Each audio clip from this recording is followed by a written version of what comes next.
చూసిన తల నిండా కనకాంబరం ఎట్టినట్టు ఎర్ర నీళ్ళు దిష్టి తీసి పోసినట్టు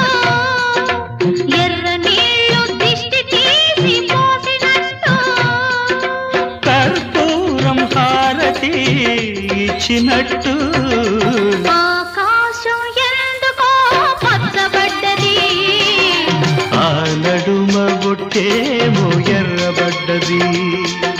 వీచే గాలుల తాకిడి సాగే గువ్వల అలజడి